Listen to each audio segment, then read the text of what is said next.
श्रीमन्नारायण। जय श्री राधे, जय श्री कृष्ण।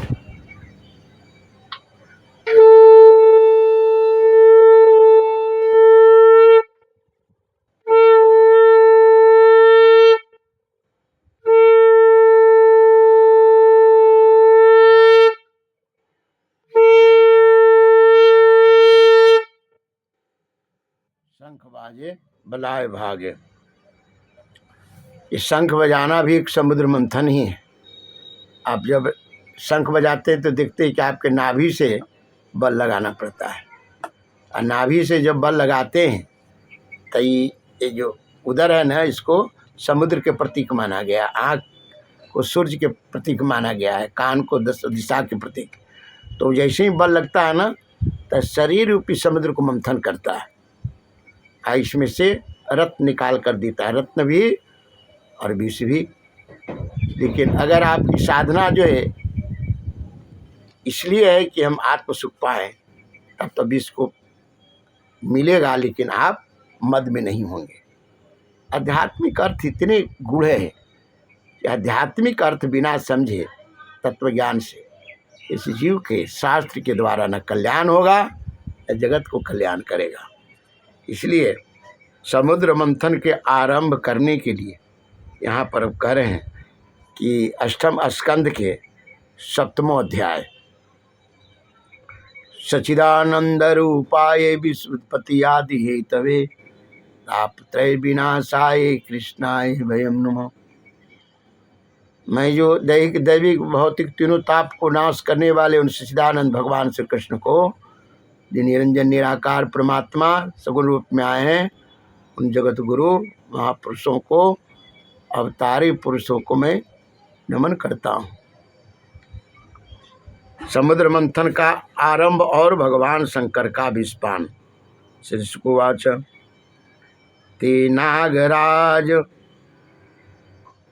मां मंत्रय फल भागेन वासुकिं परिव्य गिरौ तस्मिन् नेत्रं बधि मुदान्वितः आरे भीरे सुसंयता अमृतार्थं क्रुद्वा हरि पुरस्तात् जग्रे पूर्वं देवः ततो अभवनं तत्न क्षणं दैत्यपतयो महापुरुष चेष्टितं न गृह्णीम वयं पुच्छं हिरअंगम अंगलम। श्री सुखदेव जी कहते हैं, परीक्षित, देवता और असुर ने नागराज वासुकी को यह वचन देकर कि समुद्र मंथन से प्राप्त होने वाले अमृत में तुम्हारा ही हिस्सा रहेगा, तुम्हारा भी हिस्सा रहेगा, उन्हें भी सम्मिलित कर लिया। इसके बाद उन लोगों ने वासुकी नाग को नेति के समान मंद्राचल में लपेट कर भली भांति उद्धत हो पड़े। उत्साह और आनंद से अमृत के लिए समुद्र मंथन प्रारंभ किया। उस समय पहले पहले अजित भगवान वासुकी के मुख की ओर लग गए, इसलिए देवता भी उधर ही आ जुटे। परंतु भगवान की यह चेष्टा दैत्य सेनापतियों को पसंद न आई। उन्होंने कहा कि पूछ तो सांप का अशुभ अंग है, हम उन्हें नहीं पकड़ेंगे। हमने वेद शास्त्रों का विधि पूर्वक अध्ययन किया है, ऊंचे वंश में हमारा जन्म हुआ है और वीरता के बड़े बड़े काम हमने किए हैं। हम देवताओं से किस बात में कम है, यह कह कर वे लोग चुपचाप एक ओर खड़े हो गए। उनकी यह मनोवृत्ति देखकर भगवान ने मुस्कुरा कर वासुकी का मुंह छोड़ दिया और देवताओं के साथ उन्होंने पूछ पकड़ लिया। इस प्रकार अपना अपना स्थान निश्चित करके देवता और असुर अमृत प्राप्ति के लिए पूरी तैयारी से समुद्र मंथन करने लगे। देखिए, जो व्यक्ति इंद्रिय लोलुप है उसमें तो त्याग रहेगा नहीं, वो तो पद प्रतिष्ठा और संसार में हम क्या तुमसे कम है, क्योंकि इंद्रिय लोलुप व्यक्ति के अंदर यही पड़ा है। और जो इंद्रिय लोलुप नहीं है, वो जो प्राणी जो ब्रह्म को जान गए हैं, और जिनके कारनामा सिर्फ प्रकृति को संतुलित करना है, ऐसे प्राणी क्या करते हैं, प्रकृति में प्रहार को सहते हैं। भगवान विष्णु लगे, यानी विष्णु भगवान को आध्यात्मिक समझे तो सतोगुण तत्व, सतोगुण प्रधान देवता होते हैं मनुष्य के शरीर में। तो जो सतोगुण प्रधान होते हैं वो कला और संसार की वस्तु में नहीं लगना चाहते, लेकिन जिन्हें इंद्रिय विषय की भोग जिनके अंदर उतना ही अपने स्वार्थ तक लुकता है, वो नाम प्रतिष्ठा संसार के वस्तु के कारण उल्टा ही देखते हैं। आज जो समाज की स्थिति है कि आज देख रहे हैं कि समाज में इतना जो उपद्रव है, धर्म के नाम पर ठगी और जाति के नाम पर ठगी, अनेक प्रकार के जो विकार उत्पन्न हो रहे, कौन है? यही देव और दानों की जो समुद्र मंथन है। अगर देखेंगे तो आपके शरीर में भी है, आपके घर में भी है, आपके समाज में भी है, देश में भी है। ये मंथन चल रहे हैं और सदैव चलते रहता है। इसमें अगर तत्व ज्ञान है, आपका भोजन पाप का नहीं है, तब तो आपके पास आत्मज्ञान है। और आपके पास भोजन तत्व ज्ञान का नहीं है, परमार्थ का नहीं है, तब तो आपके पास आत्मज्ञान नहीं होगा। कम पढ़ने के बाद भी तुमने नौकरी तो दे दिया, लेकिन विवेक कहाँ से दोगे?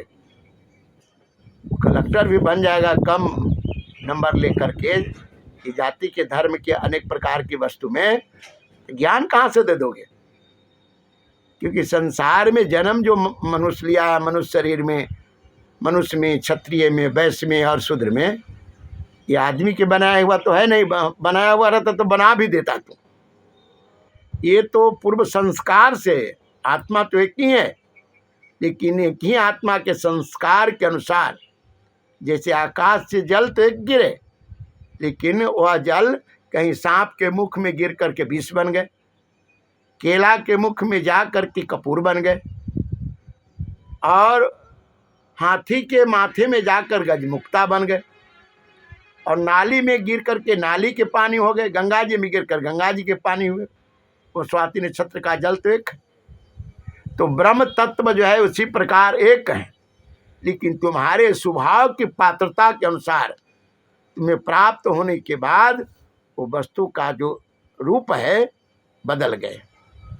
विष में क्या हो गए? सांप के अंदर विष बन गए। तो इसी प्रकार उन मूल तत्व को प्राप्त कर लेना अलग बात है। पात्रता से प्राप्त किया जाएगा तो उससे खुद को भी सुख मिलेगा, समाज को भी सुख मिलेगा। और कुपात्रता से प्राप्त किया जाएगा तो खुद भी नाश होगा, दूसरे को भी नाश करेगा। इस प्रकार जो है ये शास्त्र के जो आध्यात्मिक अर्थ है, जब तक इसको नहीं समझा जाए तो तब तक जो है न हमारा कुछ कल्याण होने वाला है, न समाज का। हमने वेद शास्त्रों का इस प्रकार कहकर क्या किया, थक गया। भगवान कहा कि तो चलो भाई हम लोग पूछे तरफ लग जाओ। तो पूछ तरफ जब लग गए, इस प्रकार अपना अपना स्थान निश्चित करके देवता और असुर अमृत प्राप्ति के लिए पूरी तैयारी से समुद्र मंथन करने लगे। परीक्षित, जब समुद्र मंथन होने लगा तब बड़े बड़े बलवान देवता और असुरों के पकड़े रहने पर भी अपने भार की अधिकता और नीचे कोई आधार न होने के कारण मंदराचल समुद्र में डूबने लगा। इस प्रकार अत्यंत बलवान दैत्य के द्वारा अपना सब किया कराया मिट्टी में मिलते देख उनका मन टूट गया। सबके मुंह पर उदासी छा गई। उस समय भगवान ने देखा कि यह भी तो विघ्नराज की करतूत है, इसलिए उन्होंने सबके निवारण का उपाय सोचकर अत्यंत विशाल एवं विचित्र कच्छप का रूप धारण किया और समुद्र के जल में प्रवेश करके मंदराचल को ऊपर उठा लिया। भगवान की शक्ति अनंत है, वे सत्य संकल्प हैं, उनके लिए यह कौन सी बड़ी बात है। देवता और असुरों ने देखा कि मंदराचल तो ऊपर उठ आया है, तब वे फिर से समुद्र मंथन के लिए उठ खड़े हुए। उस समय भगवान ने जम्बू द्वीप के समान 1,00,000 योजन फैली हुई अपनी पीठ पर मंदराचल को धारण कर रखा था। परीक्षित, जब बड़े बड़े देवता और असुरों ने अपने बाहुबल से मंदराचल को प्रेरित किया, तब वह भगवान की पीठ पर घूमने लगा। अनंत शक्तिशाल आदि कच्छप पर भगवान को उस पर्वत का चक्कर लगाना ऐसा जान पड़ता था मानो कोई उनकी पीठ खुजला रहा हो। श्री कृष्ण गोविंद हरे मुरारे हे नाथ नारायण वासुदेव। साथ ही समुद्र मंथन संपन्न करने के लिए भगवान ने असुरों में उनकी शक्ति और बल को बढ़ाते हुए असुरों से असुर रूप से प्रवेश किया। वैसे ही उन्होंने देवताओं को उत्साहित करते हुए उनमें देव रूप से प्रवेश किया और बासुकी नाग में निद्रा के रूप में प्रवेश किया। इधर पर्वत के ऊपर दूसरे पर्वत के समान बनकर सहस्त्रबाहु भगवान अपने हाथों से उसे दबाकर स्थित हो गए। उस समय आकाश में ब्रह्मा, शंकर, इंद्र आदि उनकी स्तुति और उनके ऊपर पुष्पों की वर्षा करने लगे। इस प्रकार भगवान ने पर्वत के ऊपर उसको दबा रखने वाले के रूप में, नीचे उसके आधार कच्छप के रूप में, देवता और असुरों के शरीर में उनकी शक्ति के रूप में, पर्वत में वीरता के रूप में और नेति बने हुए बासुकी नाग में निद्रा के रूप में, जिससे उसे कष्ट न हो, प्रवेश करके सब ओर से सबको शक्ति संपन्न कर दिया। अब वे अपने बल के मद से उन्मत्त होकर मंदराचल के द्वारा बड़े वेग से समुद्र मंथन करने लगे।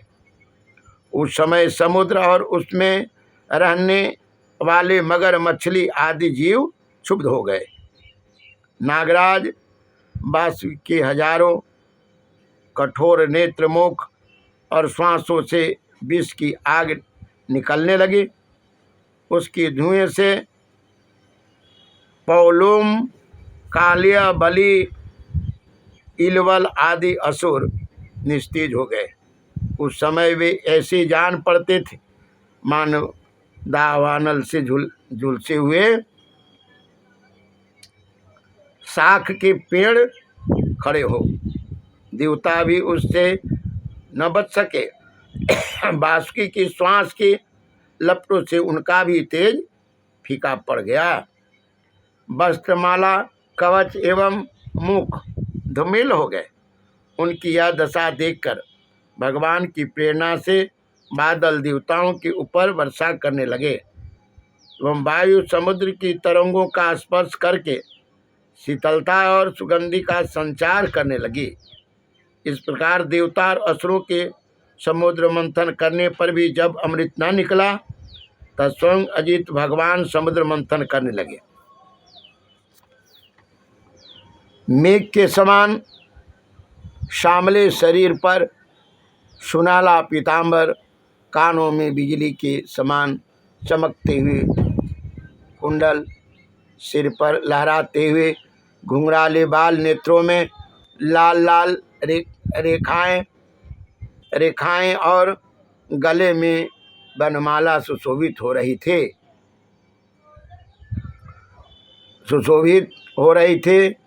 संपूर्ण जगत को अभयदान करने वाले अपने विश्व विजयी भुजदंड से बासुकी नाग को पकड़ कर तथा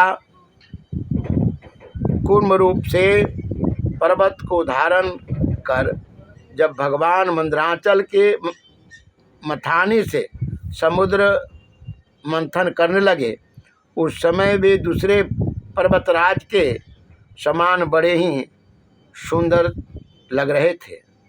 जब अजित भगवान ने इस प्रकार समुद्र मंथन किया, तब समुद्र में बड़ी खलबली मच गई। मछली, मगर, सांप और कछुए भयभीत होकर ऊपर आ गए और इधर उधर भागने लगे।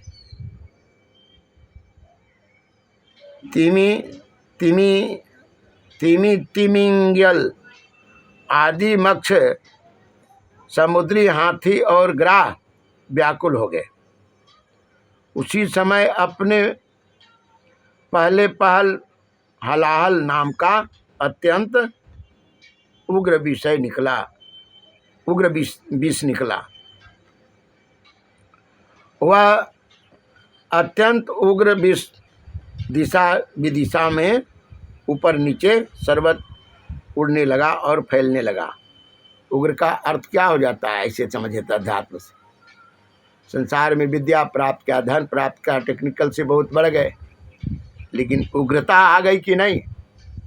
पिता में, परिवार में, समाज में हर व्यक्ति क्या हो गया है, बात बात में क्रोध, बात बात में दूसरे को अपमान करना, बात बात में किसी भी वस्तु को छीन लेना, बात बात में। यानी मनुष्य के अंदर दया, प्रेम, सेवा तो रह ही नहीं गए। बड़े बड़े दानी भी बुझाते हैं ना, ये इनकम टैक्स बचाने वाले हैं। दानी कहाँ है?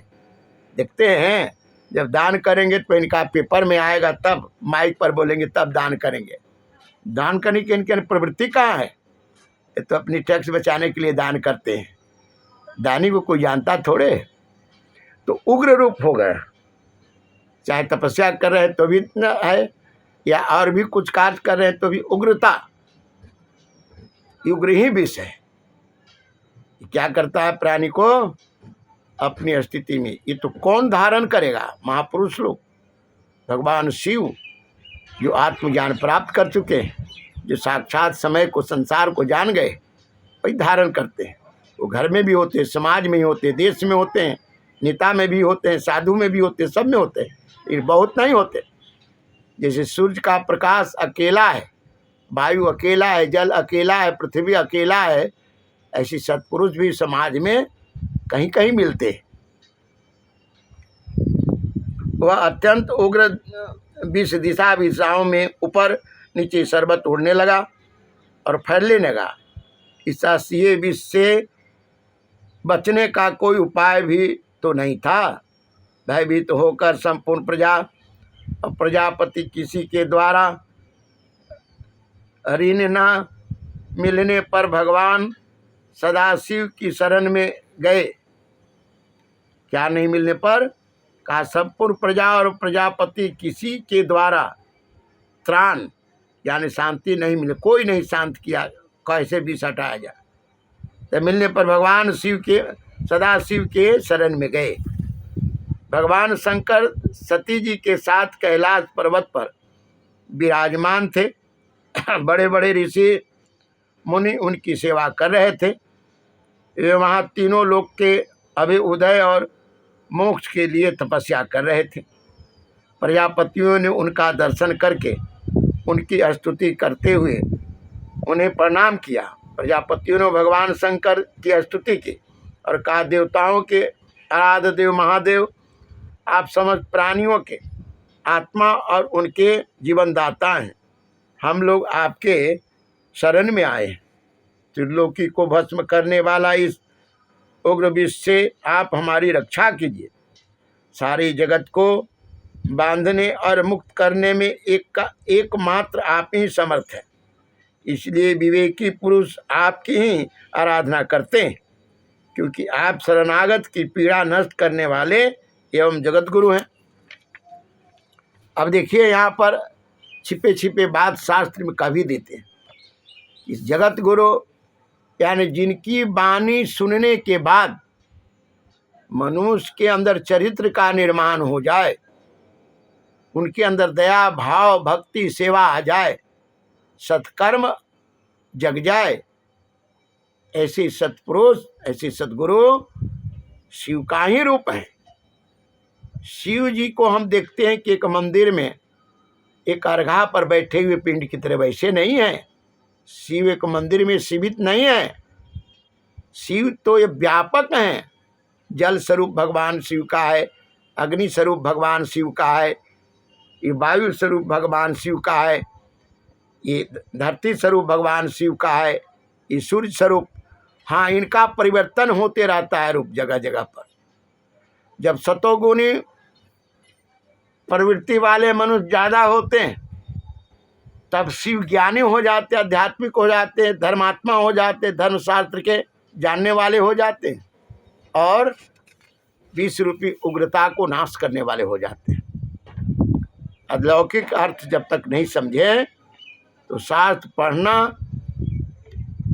और हमारे दिमाग में इसका भाव न समझना, ये दोनों आ जा करके शास्त्र पढ़ने के बाद भी कुछ नहीं मिलता। प्रभु अपनी गुणमयी शक्ति से इस जगत को, जगत की सृष्टि स्थिति और प्रलय करने के लिए आप अनंत एक रस होने पर भी ब्रह्मा विष्णु शिव आदि नाम धारण कर लेते हैं। आप स्वयं प्रकाश हैं। इसका कारण यह है कि आप परम रहस्यमय ब्रह्म तत्व हैं।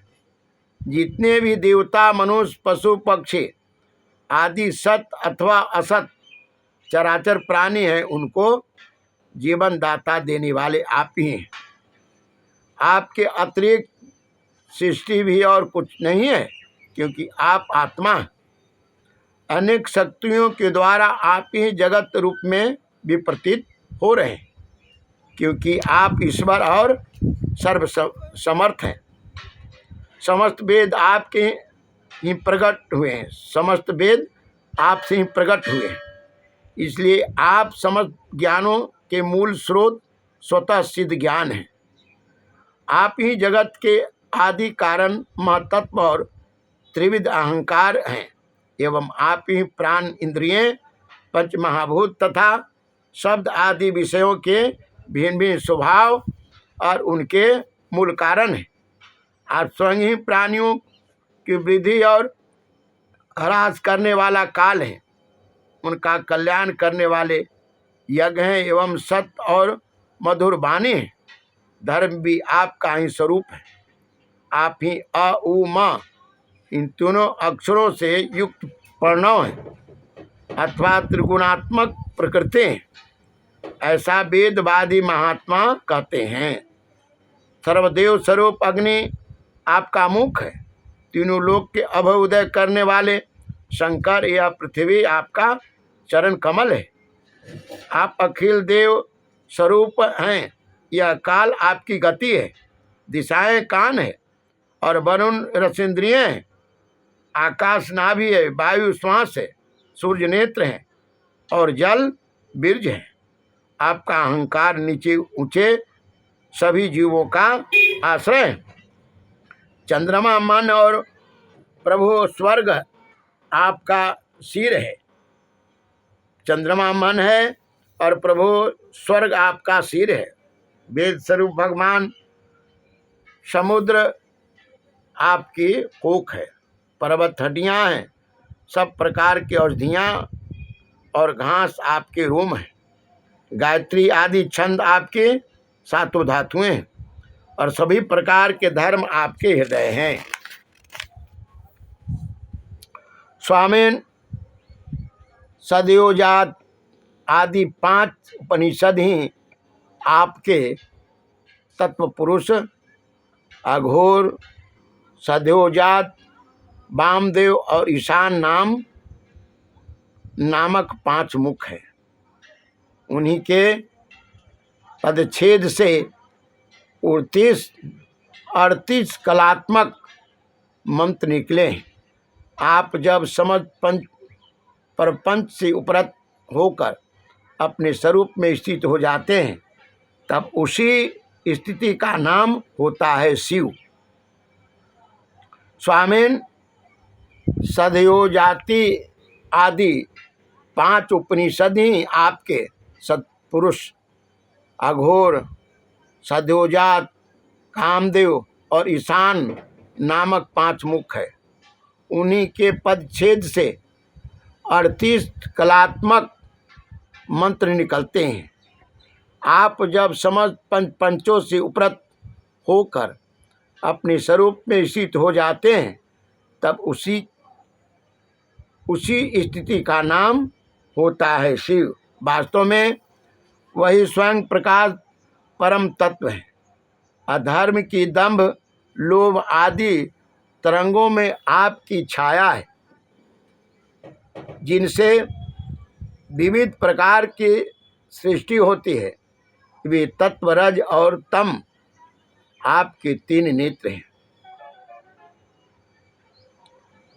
सत्व, रज, तम और 3 नेत्र हैं। गायत्री आदि छंद रूप सनातन वेद ही आपका विचार है, क्योंकि आप ही सांख्य आदि समस्त शास्त्रों के रूप में स्थित हैं और उनके कर्ता भी हैं। भगवान आपका परम ज्योतिमय स्वरूप स्वयं ब्रह्म है। उसमें न तो रजोगुण, तमोगुण एवं सतोगुण है और न किसी प्रकार के भेदभाव ही हैं। आपके उस स्वरूप को सारे लोकपाल, यहाँ तक कि ब्रह्मा, विष्णु और देवराज इंद्र भी नहीं जान सकते। आपने कामदेव को आप अभी अवश्य ही जलाएंगे और अनेक जीवद्रोही असुरों को नष्ट कर दीजिए।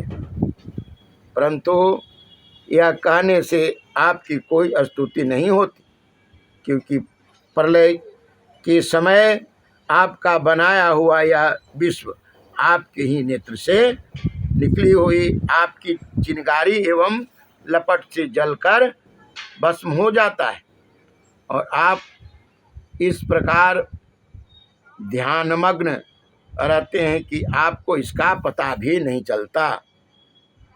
जीवन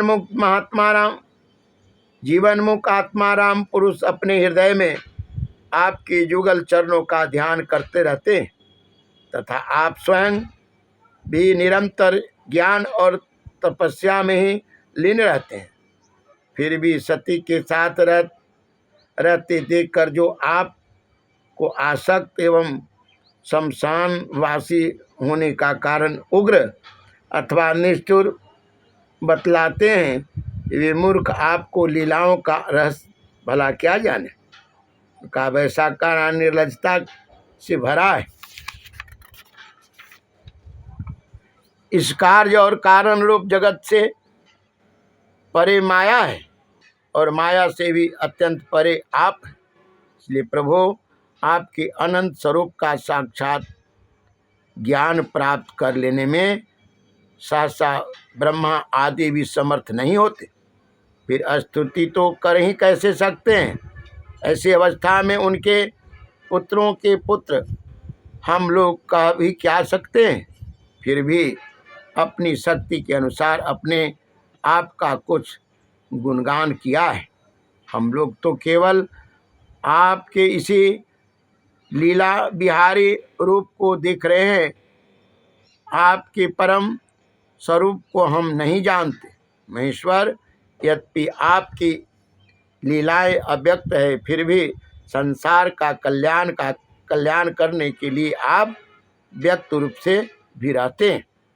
सुखदेव जी कहते हैं, परीक्षित, प्रजा का यह संकट देखकर समस्त प्राणियों के अकारण बंधु देवाधिदेव भगवान शंकर के हृदय में कृपा बस बड़ी व्यथा हुई। उन्होंने अपनी प्रिया सती से यह बात कही। शिव जी ने कहा, देवी यह बड़े खेद की बात है, देखो तो सही समुद्र मंथन से निकलते हुए कालकूट विष के कारण प्रजा पर कितना बड़ा दुख आ पड़ा है। ये बेचारे किसी प्रकार अपने प्राणों की रक्षा करना चाहते हैं। इस समय मेरा यह कर्तव्य है कि मैं इन्हें निर्भय कर दूं। जिनके पास शक्ति सामर्थ्य है उनके जीवन की सफलता इसी में है कि वे दीन दुखियों की रक्षा करें। सज्जन पुरुष अपने क्षणभंगुर प्राणों की बलि देकर भी दूसरे प्राणियों के प्राण की रक्षा करते हैं। कल्याणी अपने ही मोह के माया में फंसकर संसार के प्राणी मोहित हो रहे हैं और एक दूसरे से बैर की गांठ बांध बैठे हैं। उनके ऊपर जो कृपा करता है उस पर सर्वात्मा भगवान श्री कृष्ण प्रसन्न होते हैं, और जब भगवान प्रसन्न हो जाते हैं तब चराचर जगत के साथ मैं भी प्रसन्न हो जाता हूँ। इसलिए अभी अभी मैं इस विष को भक्षण करता हूँ, जिससे मेरी प्रजा का कल्याण हो जाए। सुखदेव जी कहते हैं, विश्व के जीवनदाता भगवान शंकर इस प्रकार सती देवी से प्रस्ताव करके उस विष को खाने के लिए तैयार हो गए। देवी तो उनका प्रभाव जानते ही थे, उन्होंने हृदय से इस बात का अनुमोदन किया। भगवान शंकर बड़े कृपालु हैं, उन्हीं की शक्ति से समस्त प्राणी जीवित रहते हैं। उन्होंने उस तीक्ष्ण हलाहल विष को अपनी हथेली पर उठाया और भक्षण कर गए। वह विष जल का पाप मल था। उसने शंकर जी पर भी अपना प्रभाव प्रकट कर दिया। उससे उनका कंठ नीला पड़ गया, परंतु वह तो प्रजा का कल्याण करने वाला भगवान शंकर के लिए भूषण रूप हो गए। परोपकारी सज्जन प्रायः प्रजा का दुख टालने के लिए स्वयं दुख झेला ही करते हैं, परंतु यह दुख नहीं है, यह तो सबके हृदय में विराजमान भगवान की परम आराधना है। देवाधिदेव भगवान शंकर सबकी कामना पूर्ण करने वाले हैं। उनका यह कल्याणकारी अद्भुत कर्म सुनकर संपूर्ण प्रजा, दक्ष कन्या सती, ब्रह्मा जी और स्वयं विष्णु भगवान भी उनकी प्रशंसा करने लगे। जिस समय भगवान शंकर विषपान कर रहे थे उस समय उनके हाथ से थोड़ा सा विष टपक पड़ा था। उसे विषु छाप तथा अन्य विषैले जीवों ने स्वयं विषैली औषधियों ने ग्रहण कर लिया। श्रीमद्भागवते महापुराण परमहंस्याम संहितायाम अष्टम स्कंधे अमृत मंथन ने 7वां अध्याय। श्री कृष्ण गोविंद हरे मुरारे नाथ नारायण वासुदेव। श्री कृष्ण अर्पणमस्तु।